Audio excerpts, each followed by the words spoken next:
Go, go. Hello and welcome to the Dcreative Podcast. I'm your host, Dcreative, and today I have here with me Dennis NW Media Washington, who's going to speak to us today about the process of making a music video with low to no budget. So with no further ado, let's get right into it. Dub. Hey, what's happening, man? Dennis Washington from DW Media, and thanks for having me. Thank you for being here, sir. All right. So check this out, Dan. We're getting into the whole topic of making music videos. A lot of people think that you got to have this large, big production, all this money. You got to have a large crew. It's like a whole production. And I guess we want to delve into the nitty gritty of like, do you really need all of that? No, you really don't. You just need you first of all, you need a song, and then you need a theme that goes with that song, and a plan, or a theme, a plan, and a song, and you're ready to roll. Okay. Of course, some talent. Okay, so let's delve into the whole process. Okay, so we got a song, we got a camera, we got a mic, and that's all we got. So what's step one? Step one is finding a place to shoot at. Okay. Locations. You find 2 to 3 locations. You don't want to go all over the place. Then you set your talent. You find see, I already lost it. Okay. So wait a minute. I think we need to back up a step, because there was something that you had mentioned to me about the storyboard. Can you walk us through that process? Sure. Storyboard. Yeah, storyboards are great for planning out your shots. A storyboard, actually, you could either take pictures or you can draw them out with stick figures. But what you want to do is set up where the camera's going to be at, and what the scene's going to look like. And if you have those, and they're just key moments in the shots that you use. So, for instance, when you first start on making a music video, you have to have the song, the talent. Everybody has to listen to that same song. From that, you shoot your scenes. Each scene using that exact same track for each scene that you shoot. The thing about it is don't put too many scenes in there. I mean, you could do a lot of good B-roll because that's what makes the video interesting. Okay. But switching locations is not really that necessary. Okay, sure. All right, so with that being said, you said we don't really need a whole bunch of locations. So is the storyboard and the shot list, are those the same things, or does that one come after the other? They work together. The storyboard is the picture, and the shot list is actually where the camera's going to be placed at. Is it going to be a wide shot? Is it going to be a close up?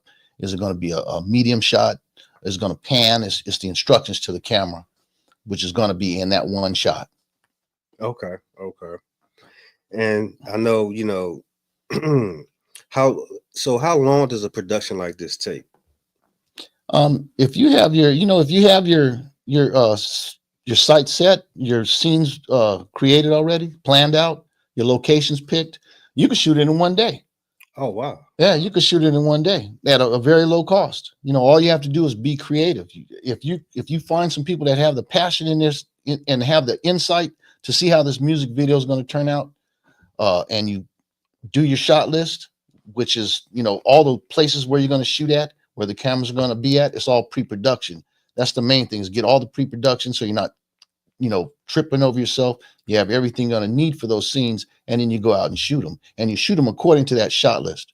Okay. And then it kind of keeps you on track.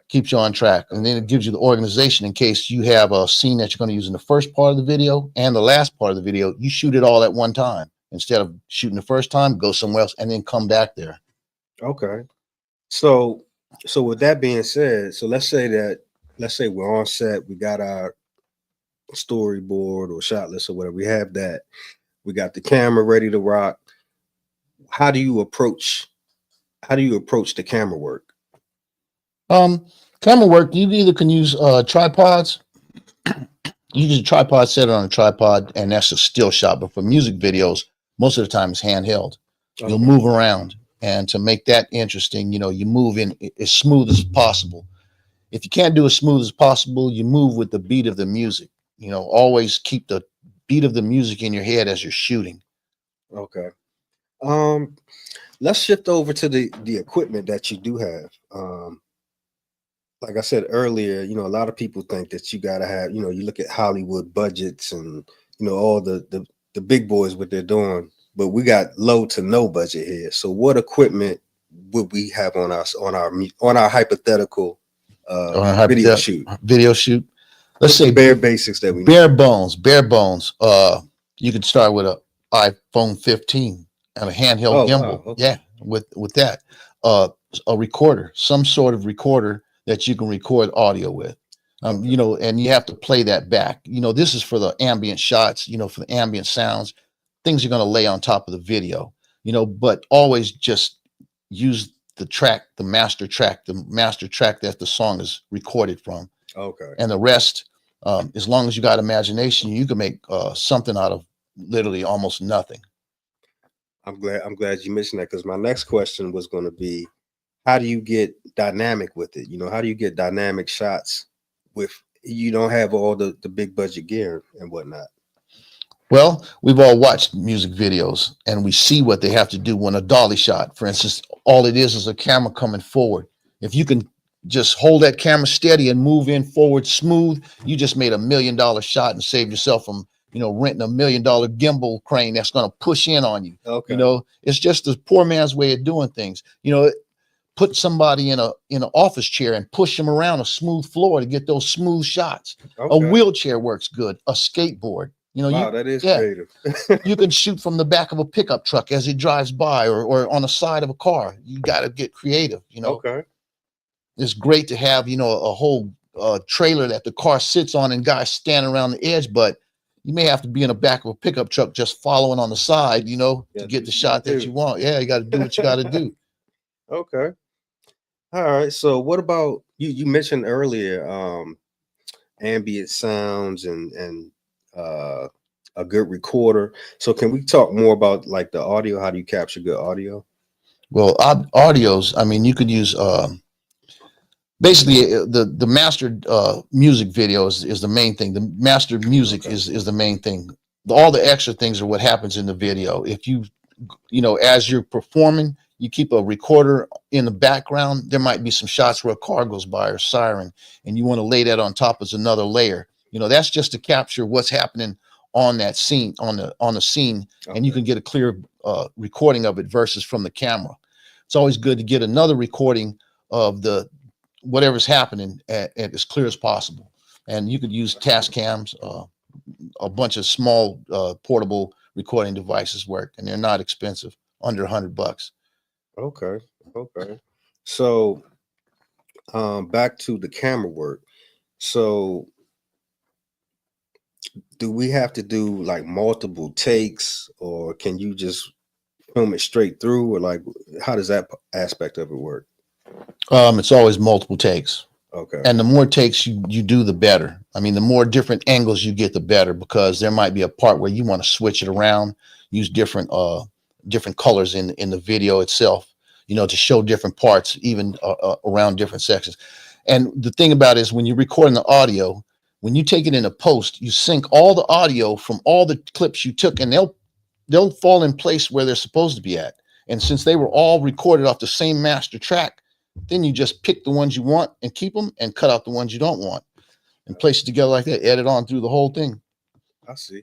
Well, I'm glad you brought up post, because I guess, you just pretty much walked through a whole day of shooting. So now once all the shooting is done and now it's time to go into post, where do we start? Yeah, that's where the work starts at. The real work. Huh? The real work. Yeah, you have to use intros. How are you going to bring it in? It's going to be fade from black. A lot of decisions have to be made. Are you going to do straight cuts? Are you going to do transitions? What effects you're going to use, which After Effects, you start adding LUTs on top of the video to change the colors to it, to make it seem like a totally different camera, or you may want to make it look like it's a shot from security cameras or things like that. So you put those effects in each clip as you go along, editing. And some clips might not work for the effects that you want that was from the shot before. That's why if you shoot multiple takes, those extra clips might fit better than the clips that you have that you think you're going to use. Okay. It's best to have choices. Choices that because Always good for choices. yeah, you could tell the story in the editing, and you could change the story in the editing. And the editing has to reflect the emotion that you put into the video, the theme that you picked, and the colors that went along with it, along with the music. Okay. Speaking of colors, I had a question for you about. I've heard. Well, first, I have two questions, two-part question. First, you mentioned LUTs earlier. Can you go into explaining? Because I've heard of a LUT before, but can you kind of explain exactly what it is and when and where you use it? And then the second part of the question is, can you talk about color grading? Sure. A LUT is actually for instance, if I'm shooting from a Canon T8 and somebody's shooting with a Blackmagic camera and they don't match, I can find a LUTs from the Blackmagic camera and drop it onto the video of the Canon camera and change that video to look like the Blackmagic camera. Oh, wow. Or sometimes, for instance, you can pick styles like Quentin Tarantino uses certain LUTs, and you see his movies, just the way the colors are faded out. There's thousands of different LUTs. Quentin Tarantino uses them in almost all of his movies. Name one? Blue Steel. Okay. If you look at Blue Steel and you dropped it on top of your video, you're gonna say, "Wow, Quentin Tarantino did that," but he didn't. It's just the style, the LUTs that he uses. Like I said, there's thousands of different LUTs because every time somebody comes up with a great color grade, they say, "Oh wow, I want to use this everywhere," and they publish them out there and they're free. You can download libraries of them and just click through them. Now, how does the color grading come into play? Color grading is when you like, say for instance, you're shooting outdoors and then you're shooting indoors, and there has to be a commonality between the two. What you shoot, and if you're using more than one camera, they're all going to start looking different, and you're going to want those to all kind of blend together to look like one cohesive video. Not like you're shooting here and then all of a sudden it looks a little black and white. You want everything to be the same color, the hue, the saturation. If it's warm or it's cool, you take care of that in color grading. Color grading is adjusting the colors so they all flow and they don't look oversaturated. You ain't crushing blacks, which means the shadows are really dark and the highlights are really bright. You adjust that to get a even balance in the film, and you do that throughout the whole video. I see. Or you do the first clip and you create a LUT, save that, and drop it on the rest of them, and it takes care of that problem for you. So what about the transitions? I don't think we covered that part yet. But how do you approach doing your transitions? Transitions, they should be planned in your shot list. Okay. Because a lot of times, like say for instance, if you want something that's going to fading across makes things seem like it happened a long time ago. If you want to use like some whip, some whip transitions, slides and stuff like that, a lot of times you can, in the description for your shot list, it'll say whip to the right. That means when you whip to the right, you're going to use a transition like the video moved off the screen, so the next one will come in from the left. You set yourself up for each transition. It's best to try to think that out in post-production before you start shooting. What shots you're going to need to make these things, what transitions are going to work. And it's not always good to use a whole lot of transitions. Okay. Transitions kind of like marked chapters. A lot of it's just straight cuts, especially for music videos. Okay. Straight cuts is pretty much the way to go. So it sounds like what you're saying is basically keep it in perspective, keep it simple, basically. Cut with a purpose. Yeah, keep it simple. Don't waste them. Yeah, you got 4 minutes. You got 4 minutes to keep somebody's attention. Okay. I love it, man. Quick, down and dirty tutorial on how to make a music video with low to no budget. So let's do a quick recap. So basically, what I got from everything you said is you want to be organized. You want to have a clear plan. You want to shoot multiple takes. You want to have plenty of options to choose from when it comes to, editing, when it's on the cutting room floor. And you don't need a lot of money, but you need a lot of vision to pull this off. Exactly. Vision. All right. Well, that's a wrap for today. I want to thank Den Dub for coming out. I'm Deb, Dcreative, your host for the Dcreative Podcast, and we'll catch you next time.